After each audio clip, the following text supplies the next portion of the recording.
All right, hi everybody. I have 11 o'clock, so we'll go ahead and get started. Can everyone hear me okay? Perfect. Well, thank you so much for being here. Welcome to our session. My name is Mary Tansky, and I'm the chair in the Department of Emergency Medicine at Oregon Health and Science University in Portland, Oregon. And I'm also a member of AACEM, currently the Secretary Treasurer.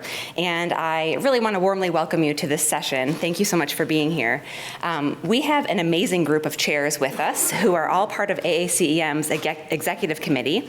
And they'll be talking to you today about challenges impacting junior and mid-career faculty in academic EM.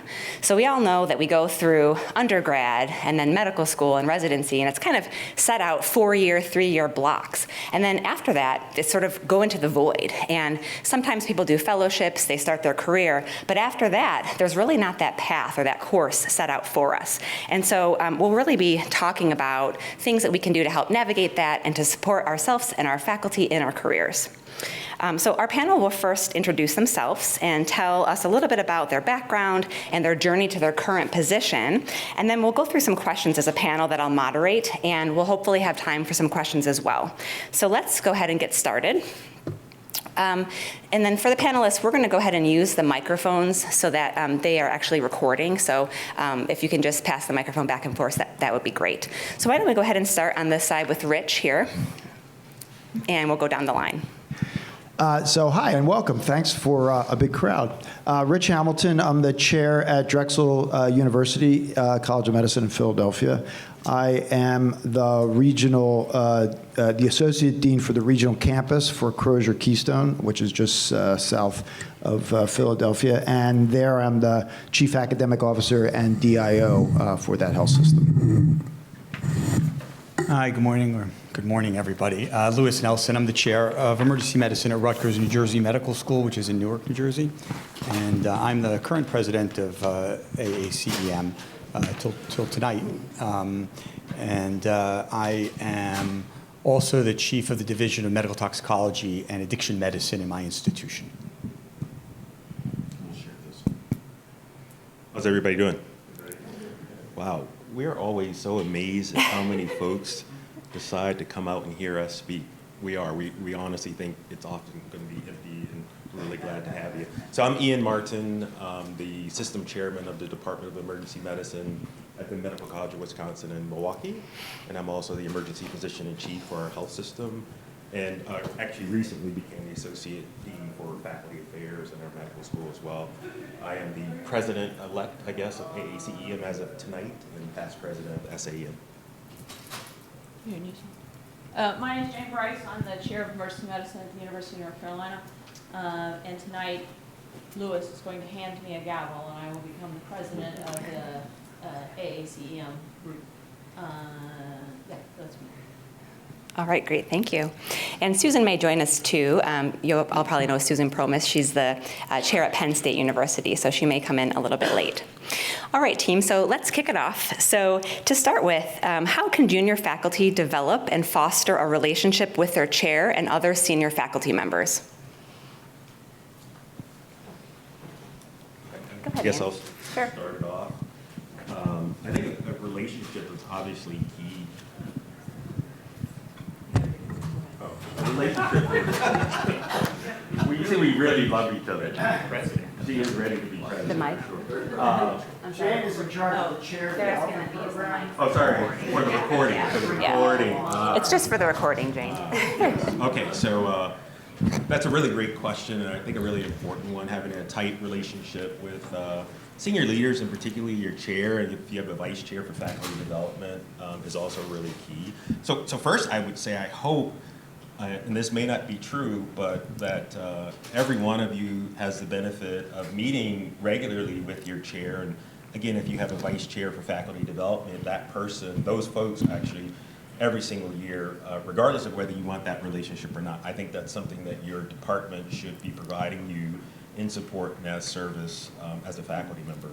With that said, I don't know a chair and a senior faculty member who doesn't welcome having a junior faculty member reach out to say, hey, can we have coffee? In fact, I had a faculty member recently who did just that, and we had a really, really fruitful conversation about things that were important to him and really talked it through and came to a mutual understanding. And so I don't know anyone who wouldn't recognize that. I think it's important, when you have those interactions to be, candid about what your career goals and aspirations are, challenges you may be having. I think you need to be open to what's being told to you. So these folks, their time is limited, and they're giving you the gift of time in these interactions. And as they, try to give you guidance about how to proceed through your career, I think it'd be really important to try to heed that advice and to be a good follower and a good mentee in that particular instance. Yeah, I'll go next. So I give a few talks on this topic, and I'm very much in favor of taking a concept that I call being the first follower. The first followers are individuals that take what their leader has said and or has put out as a goal and help the group sort of interpret those goals and action those goals. And many times, being a chair can be a very lonely job. You have, as a chair, you are a follower. You're told by the CEO or the president or the dean that X, Y, or Z has to happen. And many, many times what you need is to recruit people to get the job done. And that can be done any number of ways, but the best way, bar none, is a first follower. And so if there has to be a change in operations, the vice chair of clinical ops is that person that gets to be the first follower. The first follower manages up in a way, right, and says, hey, boss, that, we're not going to get folks to do that, but here's how we can get there from here. And those skills, developing those skills are very, very important. Because when you ascend to this next role that you have, you'll say, wow, now I have a great leadership job. And then you'll find out that you are a follower. You have to put things into action. And so practicing that and looking for opportunities to be a first follower and helping your leader, helping the chair, if you're vice chair or what have you, move the needle forward on whatever mission, I think is a great way of sort of interpreting what your next step would be as you move in your sort of leadership ascent. Yeah, I would echo what Rich said.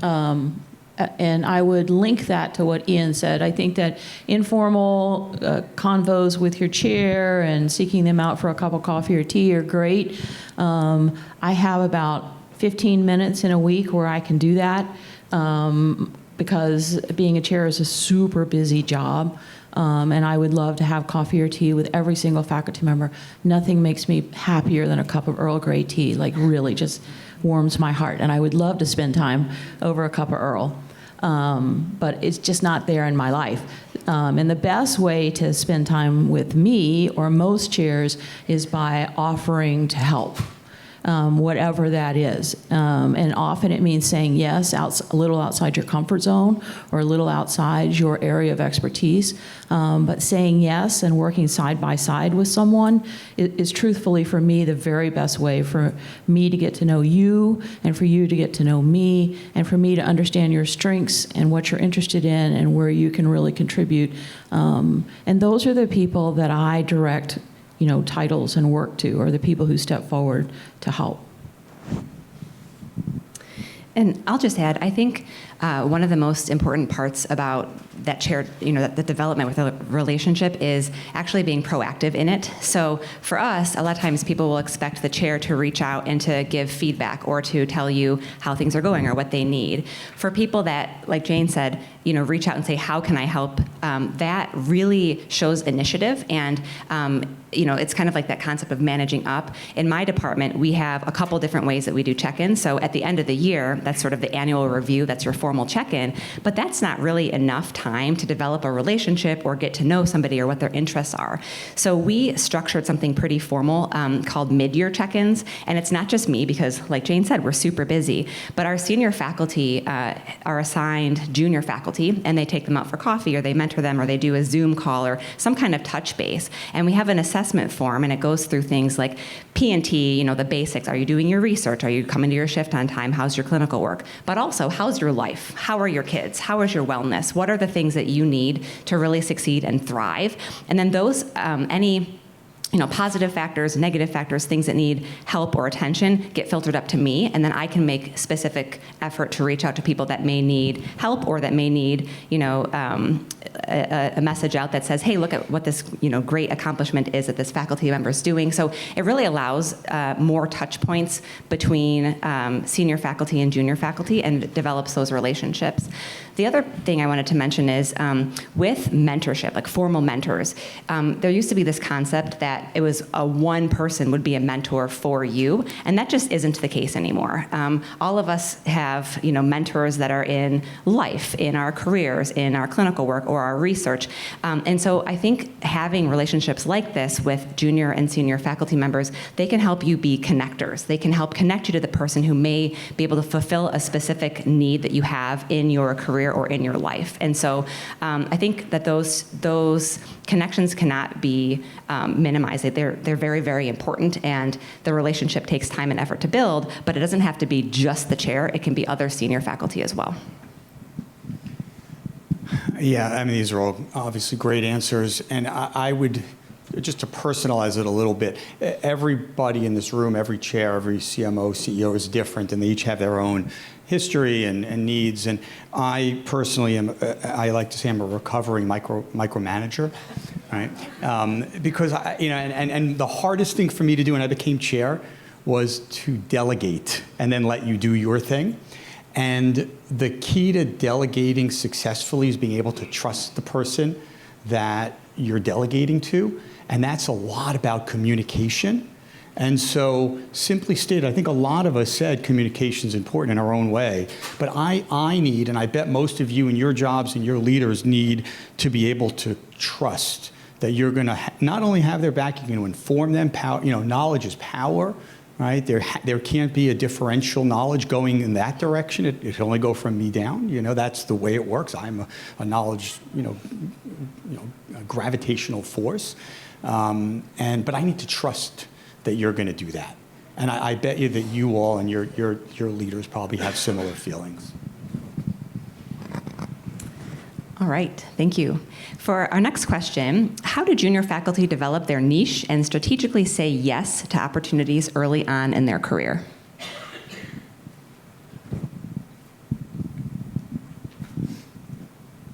Great question. And, I think of the early years, sort of the instructor, assistant professor years, as what I call the buffet phase.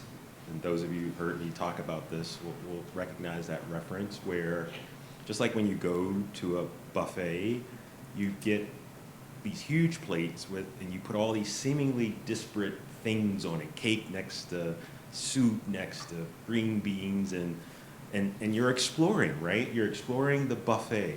And when you go back for seconds, you only go back for the things, this is sort of as you're transitioning into your middle career, you really know what you like and what you're going to focus on. So I think you should really treat those early years post-training as you're at a buffet, and you should be intentionally trying to engage with a number, maybe even seemingly disparate opportunities in geriatric EM or research or education. I mean, you name it. You should take it because and avail yourself. And I think, Jane, you sort of said this, right? You may have some ideas about what you think you're interested in, but you don't know until you try. And so I really say, and I try to advise faculty to say yes to as many things as they can reasonably do, because you never know which of those is going to be ultimately the thing that really floats your boat and the thing to which you want to commit the rest of your career. Yeah, I think Ian hit it square on the head. There's a lot of advice out there that says, say no, protect yourself, protect your time. I think that's complete bullshit. I do. I think you should say yes to as many things as you can possibly get your hands on, because Ian's exactly right. You cannot know until you have tried something, whether it's for you or not.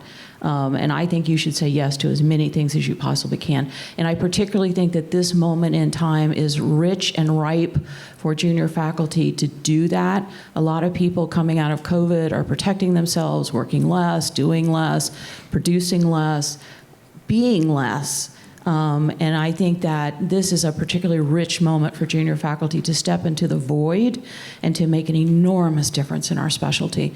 But you have to be willing to say yes and to step forward.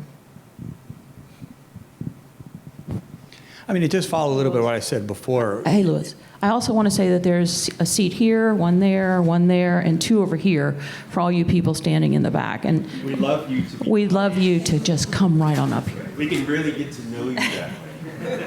Going back to our first question.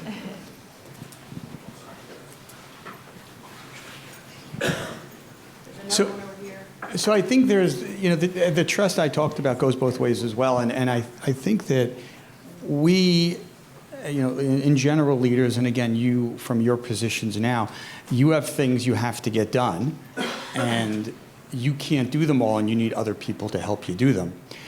I'd like to think that if I ask you to do something, that you trust that I'm asking you to do something that's value added, and I'm not just dumping on you. It might sometimes feel that way because they say, this is not what I normally do, this is not what I wanted to be. You don't really know that yet, and it's always worth trying. And you can personalize, you can grow whatever it is that you've now been asked to do. And sometimes that sort of cross-training that you have from whatever you do to whatever I've asked you to do is transformative in many ways, and it's good for you, it's good for me, it's good for the project that you're working on. And I'm with the others here who are in the belief that this push to say no is probably not the right way to go if you want to grow your career. You probably do need to say yes. There are projects and there are projects, right? I mean, most things that you're asked to do don't take thousands of hours. Right? They take small amounts of time, and then they're finite. But it's how you meet people, it's how you network, it's how you get your name out there, it's how you get known for something. And I think, for the most part, and this is a really good reason to say no, I think you should probably say yes. Yeah, I will say I have never said no ever once. I'm addicted to saying yes. It makes me feel like, like I'll be working tomorrow. But I did have a moment early in my career when my chair wanted me to edit. We had what used to be called the Mosby Yearbook. He wanted me to edit that series.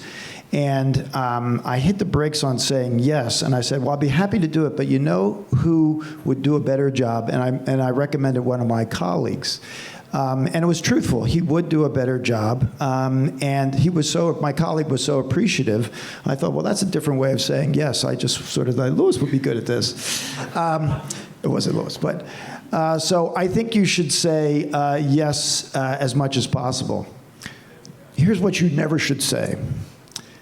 What's the salary support for doing that? What is the protected time for doing that? Do not turn these conversations into transactional conversations. Trust me when I say it. If there was a hidden button in my office that I could eject that person through the ceiling, I would hit it every time I said, listen, we need to have an initiative, and I'd like you to do that. And they're like, well, what's my protected time and what have you? Don't have that conversation. Say yes. Start carving out how you would do it. And then work with the chair to say, like, this is what we're going to need to accomplish this. Again, be that first follower. Say, look, I see where you're going. We're going to need to have a couple of things lined up in place. And then those things will fall in your lap because the chair or your dean or what have you, they want you to be successful. But do not pivot to a transactional conversation. That'll be the last time you get asked. Yeah, that's a really important point. I suggest people say yes. Number one, for the value of the exploration and finding your niche. But the second one is, it is a way of demonstrating that you're a team player, right? When you're new in an organization and new in a role. And I think over time, you certainly, as you figure out what it is you really want to focus on, and you demonstrate it that you're a team player, you certainly earn the right to say no for sure. And I think you just raised a really important point about not turning these into transactional conversations, because while you might do that in the conversation, many of your colleagues won't, and guess who gets the opportunity? It is a really powerful thing to say yes, get a little bit done, and then you come back and you say, hey, Jane, look what I did with nothing. Imagine what I could do with something. That's a really, really powerful argument to chairs. And I would just add, for the people that are mid-career or even, senior career people, look out for people that come, behind you. That is huge. We, as chairs, I think, have, finger on the pulse for a lot of different opportunities that come down, and I'll frequently be emailing people and say, hey, I found this cool thing, you should apply for this, or maybe you want to put your name in the hat for this. And all of us can do that. Everyone can do that. You can do that for residents, for medical students, for anybody that is junior to you, or even peers. So I would say on the opposite end, keep an eye out for others as well. I think that will really help elevate other people in the profession too.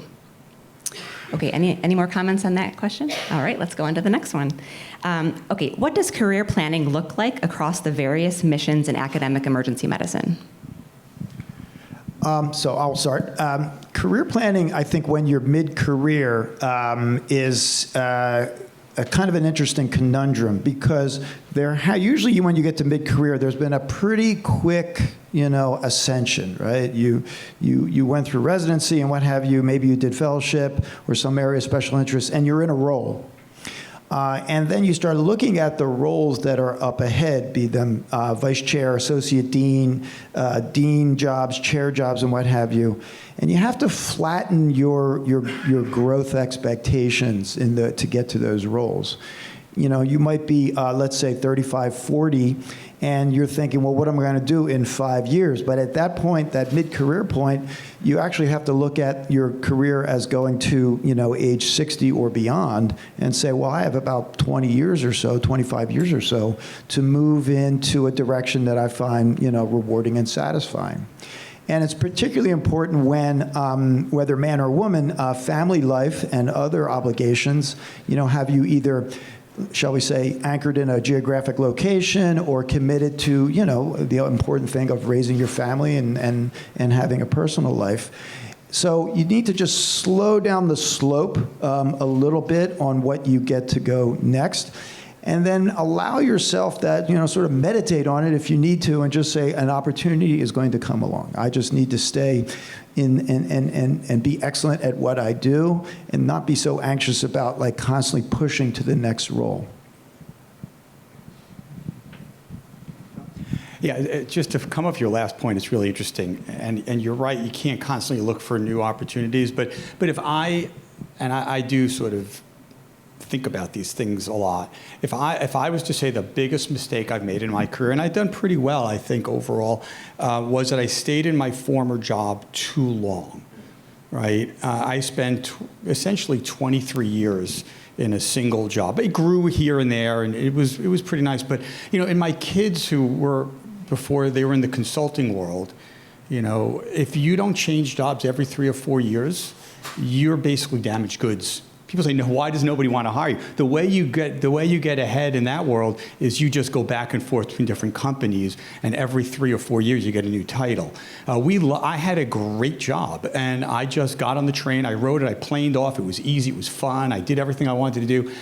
And if you really want to get to the next stage, if you sort of have an end goal in mind, it's not going to come to you unless you've been able to sort of crosswalk different opportunities for you. It doesn't mean you have to leave your institution. It doesn't, but it could mean within your institution or within your department taking another role, or maybe taking an assistant dean job or some other little thing that just sounds like a lot of work. But all of those things just add to your career and to your career potential.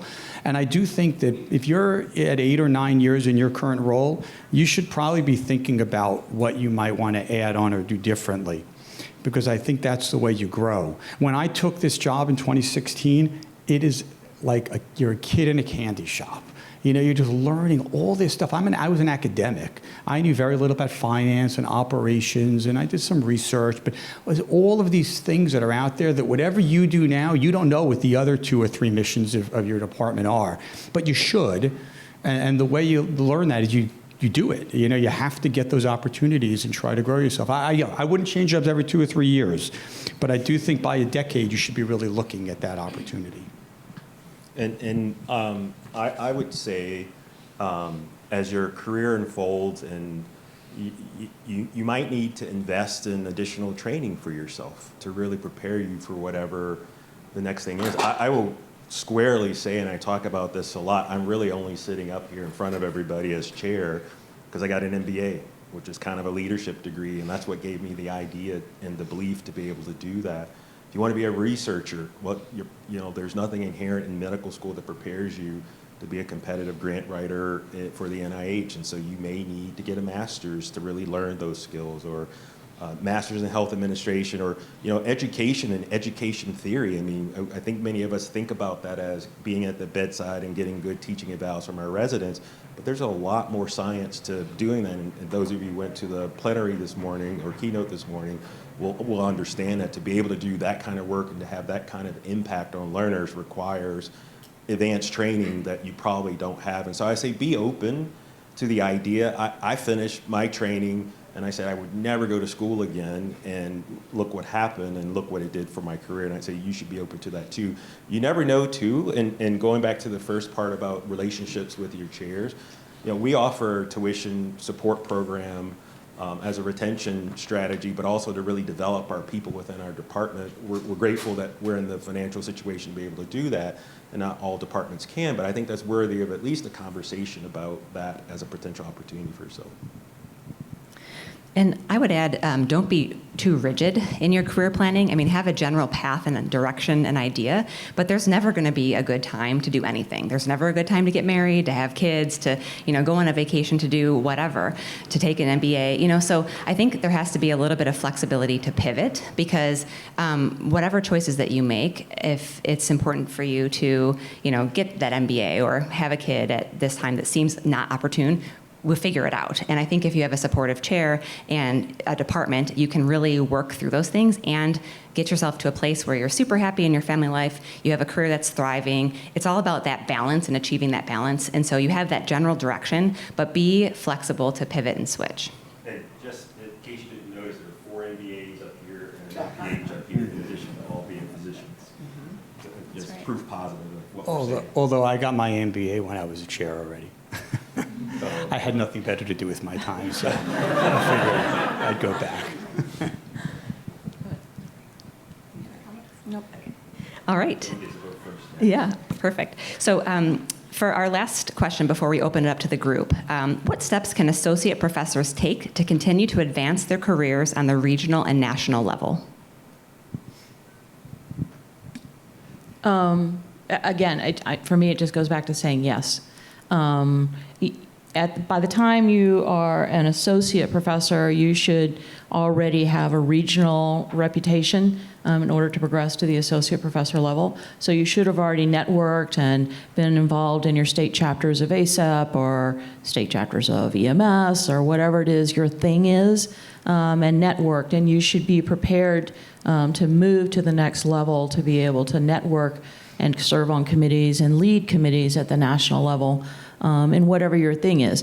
There are only a few, committee chair positions open at AACEM or SAEM or NAMSP or any of the other large EM organizations.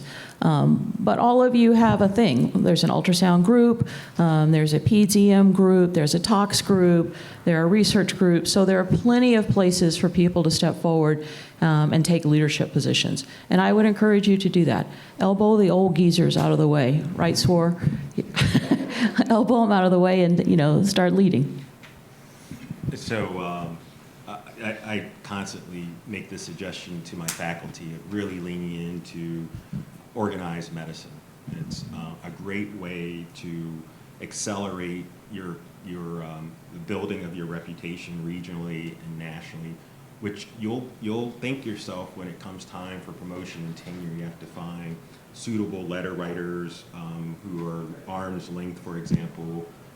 And so being involved and engaged in things just like you're doing right now and volunteering is really important. So I'll tell you, I mentioned earlier I was president of SAEM. Not something I set out to do, but it was 12 years before that happened that I showed up. I was with my boss at the time in a business meeting of an international committee, and they were doing elections, and she on the fly just kind of forced my arm up and nomination, and well, the rest is history, right? Literally, it goes back to exactly that moment of just being there, number one, and then availing myself to something that was outside of my comfort zone and what it evolved into. So I would say lean into your national associations, your regional association? I was talking about committee chairs and things like that. There are so many ways to step into regional and national leadership. I recently became editor-in-chief of a journal, and people who step forward and do peer reviews are the people that I'm promoting to other positions and to leadership. The people who step forward, and people are like, oh God, it's a peer review, that's such a little thing, who cares about a peer review? But it matters. Like, even those little things build your career and build your reputation among people nationally and lead to leadership. So don't be thinking you have to be a committee chair. Even little things like peer review lead to big things. So any of those things matter. You want to go, Mary? Go ahead, Liz. I think that you guys are right on. I mean, the networking opportunities from internal committees, external committees, professional organizations, and other groups is fantastic and is so important to your growth. The title that you have attached to your name defines who you are, right? It's very important to just be recognizable and be there when opportunities arise, be recognized for that. But I'll tell you one thing is that the difference between good and great is usually a tiny little bit of effort. Most people do good enough, but if you spend 5 more minutes, if you make 1 more phone call, if you stay 1 extra day at a meeting, you will be somebody who's recognized as great and not just good enough. And that's who we're always looking for people who go the extra yard. And I'm not saying just don't do it as like sort of window dressing. You mean it, but it's really a small amount of extra effort to be great. I would just say that, so as a person, I don't embrace the opportunities to sort of push myself. The way my mother especially raised me, it was like, be humble, be kind, and don't sort of thrust yourself in the front of everything. And so I had to understand how you move your career along and be that kind of person. And the way I thought of it was to put myself in service to the specialty of emergency medicine and my subspecialty. And that way, to me, it became something that was like a servant leadership opportunity. So, at every one of these things, you put yourself in service to the specialty. You say to yourself, I'm going to contribute to a journal. I'm going to contribute to the society. I'm going to see what opportunities, where I can be helpful and be needed. A great little YouTube video that Barack Obama does is get good at solving a problem. Right? If you really want to move ahead, get good at solving a problem. And solving someone else's problem, meetings, committee work, and what have you, in service to the specialty is a great way to sort of imagine how you go through the next steps. Your reputation will just build from that naturally. All right, great answers. So why don't we go ahead and open it up to the group. They are wanting us to use the microphone, so I can bring the microphone to you. But everything is on the table. So any questions from the group?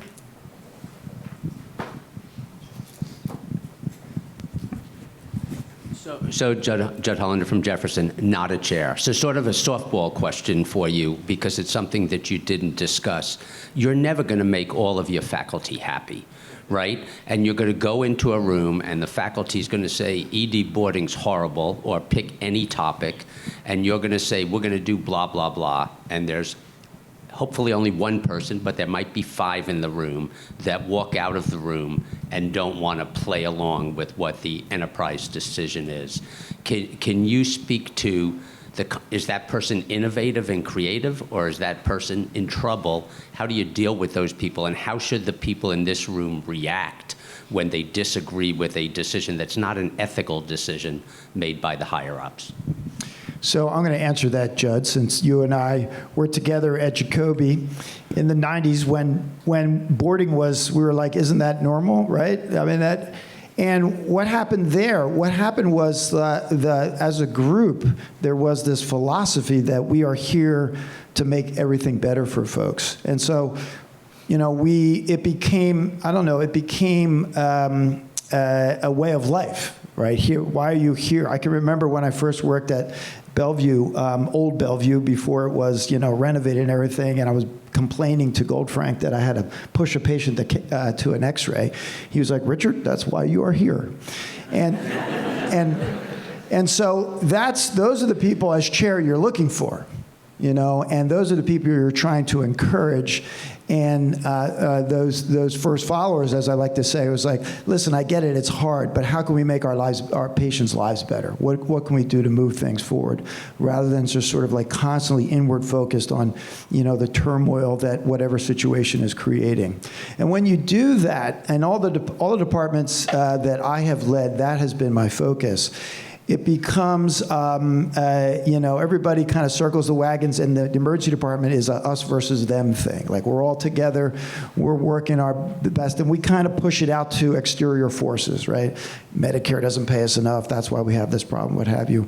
But our morale as a group improves because we know what our mission is, we know how we're contributing, and we feel good about ourselves at the end of the day.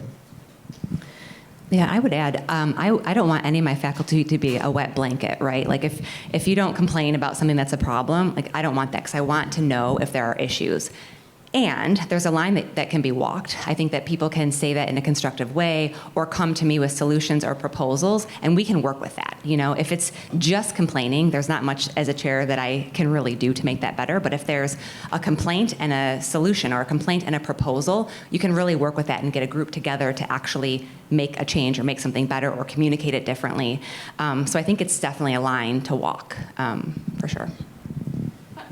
I also think it's my job as chair for those people who can't walk that line, to help them grow as a person and to understand their place in the organization. I mean, I don't know that it's been said right here, but all of us this week have said that we all have bosses, right? I mean, I've got a boss, you've got a boss, my boss has a boss.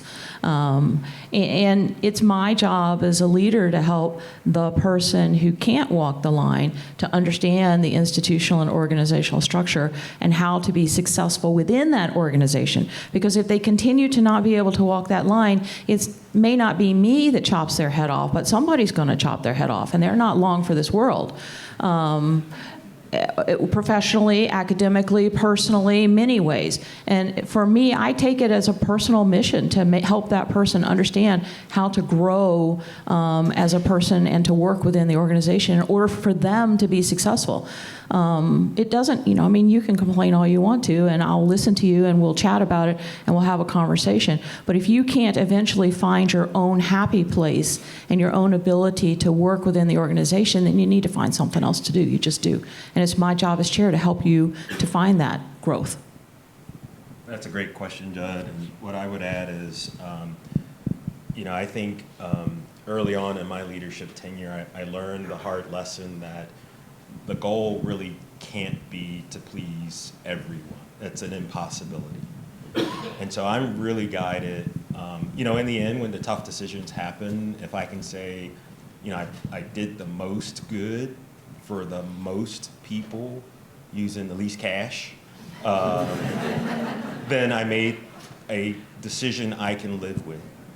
And the check on that for me as a leader is hopefully, so that there's always a minority, you offered here, who are maybe displeased with you or your decision or both, that across time and across decisions, hopefully that's a different minority. Because if it's always the same group, there may be some structural bias one way or the other in always sort of excluding that group. So that's how I make my decisions. We're faced with really tough stuff, particularly in financial times of headwinds. So if I can take that utilitarian principle and apply it to my decision making, then I can usually live with whatever backlash or displeasure may be expressed. Yeah, I too agree. There are these folks that they will never be happy. One of the things I try to do is get a sense. I said it a little bit more elegant. I try to get a sense as how generalized the problem is. Is it one person? Is it the whole department? Is it a few people? There are just people that they're unhappy about almost every decision I make, and I don't know if it's just a lack of trust. Maybe they're just that's just the type of person that they are. I do try to flip it around on them and sort of ask for help. The one thing I don't like when people do it to me, and I try not to do this too, is say, well, it's just like that everywhere, and it's just a problem with the specialty boarding. It's everybody's got it. We just have to deal with it. I want my institution to do better. I want us to be the innovator. I want us, to break the problem. And I do try to engage them, and I've had some great success with putting people in charge of the problems that they're complaining about, right, and letting them own it and see that it's not as easy to solve as they'd like to think it is, right? Short of that, it's just a problem that we all have. I mean, all of us have it, and we just have to learn to. And, most of these things blow over, to be perfectly honest. They don't usually escalate. You just have to be ready.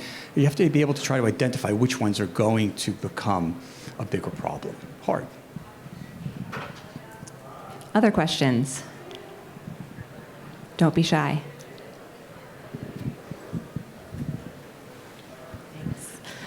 Sue Lynn Hilbert from Washington University in St. Louis.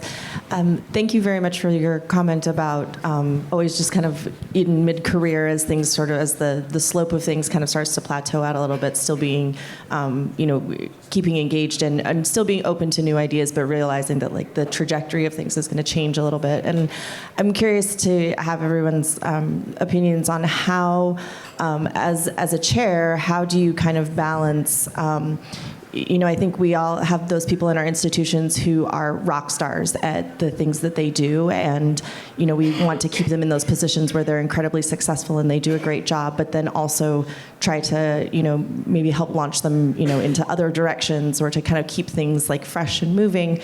And so how do you kind of balance keeping people who are great at what they do, but then also encouraging them to move on to do other things or to accumulate new skills and that sort of thing? Yeah, it's when you've made it to mid-career because you're good at something. You're actually very good at something. And quite possibly, if you reflected on it, you would admit that you are not very good at something else. And so many, many times in my just developing my own faculty, a couple of which have become chairs, it was, let's focus on the thing you're really bad at. And that was specifically for one individual, committee work around finances and accounting and what have you. And then me sort of bringing him in my office and saying, listen, I just did a budget. Grab a chair. I'm going to go over what it's like to do something like this. And sort of filling in that spot, that was missing. And basically giving that person the courage to go try something new and slide into it. And another individual who was fine with all of that had a different area that they were not particularly good at. And so a book Mary just lent to me, recommended to me, said that you have to change styles or change jobs. There's a certain point where is that right? I think that's it. Yeah, the mid-career question, change styles or change jobs. In other words, you have to say like, all right, what's missing in my style, my skill set, or what have you. And so that's a slog, right? Because it's like, I should be doing this, and I'm really not good at it. But if you're good at something, you'll get good at that as well. You just need the little extra boost to go along there. So it's an inward conversation with yourself, really saying like, what do I hate doing the most? And then an outward conversation with your chair, saying like, look, I'm looking for opportunities to learn, and you will get those opportunities. Yeah, I think what Rich said is really important. I would take a different tact in my shop. I insist that everybody have a plan B, which means, and the plan B means that if I get run over by a bus this afternoon, who is stepping into my position, right? And so everybody in my shop, probably with the exception of myself, has a plan B. So the way I phrase that awkwardly. So I have a plan B. So I have my vice chairs that I'm developing and hope all of them will become chairs someday. And they all have a plan B of people who will step into their jobs and people who step into like that. I'm not someone's plan B. But I don't want to be someone's plan B at this point in my career. But everybody should have a plan B, and that means that the people below you are being developed and nurtured and encouraged by you to take your job, and you are being nurtured, encouraged, educated, taught how to be the next level that you want to be. And it flows really naturally, and it encourages relationships and networking and opportunities for the whole department. And so that's how it works in my shop. Yeah, I think creating a culture of succession planning is really important in successful organizations, and it shouldn't be a secret, sort of like that things are going to happen and to whom it would happen. It just creates more stability within an organization, and I really see my job as chair, and I'm sure my colleagues do too. Like, well, I can boil it down to basically one thing, which is to elevate your careers, and hopefully in a passionate way. And I sort of think broadly as there's kind of like three strategies or three levers I have to pull. So creating, and I have a faculty of almost 100, creating opportunities within the department, that's fully within my purview, creating or facilitating opportunities for leadership at our institution, but outside our department. And I bet you, if you think about your departments, you know of a lot of folks who are senior leaders at the enterprise level because they know emergency physicians make great leaders. We're inherently system thinkers, and we have relationships that are broad in the institution. So we look to do, I look to do that, opportunities to help elevate people at the institution. So we don't lose them as a faculty member. I don't lose them as a faculty member, but they get to advance their careers. And then sometimes I just have to accept, for some, it means we'll have to, give them their wings, and they get to go some other institution. But I hope that's always sort of the minority of the situation. But nonetheless, I think in the end, it's really a commitment from us to really know what your hopes, dreams, desires are, and to work tirelessly to help you achieve that. Yeah, I mean, faculty development essentially is what we're supposed to be best at, identifying opportunities for people. Sometimes people do have to leave, as sad as that might be, because they are great people, but that's the way they grow. And that was my original analogy about having to sort of change jobs once in a while. For some people, changing jobs is very difficult. If you're in a small city with not a lot of academic options around, for some, I'm in the New York City metropolitan area, there's 20 places people can go. And so it's a lot easier to sort of ladder climb that way. But it's our job to not hold you back, but to get you those next opportunities, to suggest, as hard as it is, that we don't have the ability to grow you any further here currently. I mean, you might sit it out for a while and somebody else will move on, and there'll be some, or we can open up new options if we're in a position to do that. That is a conversation. It's a pretty earnest conversation that you have to have between the leader and yourself about what the future looks like and what the trajectory for the future is. Tough conversations, but we all have to be mature enough to sometimes let them go, give them wings. Yeah. So one thing, if you feel stuck, how many people feel stuck, feel a little stuck? If you feel a little stuck, switch from your department, where you might be stuck, to a national organization and get involved and accelerate down that lane. And if you're stuck there, and find another place, some other entity where you can then throw your energy and grow. And then just bide your time with the other organizations. The department is going to turn over, leadership will turn over, the med school will turn over, and if you've become president or what have you of a national organization or a chair or leader in that organization, then your leadership stripes will have been well developed for that new opportunity. Well, thank you everybody for coming. We are at time, but I really appreciate your engagement, and I hope you have a great rest of the conference. Thank you.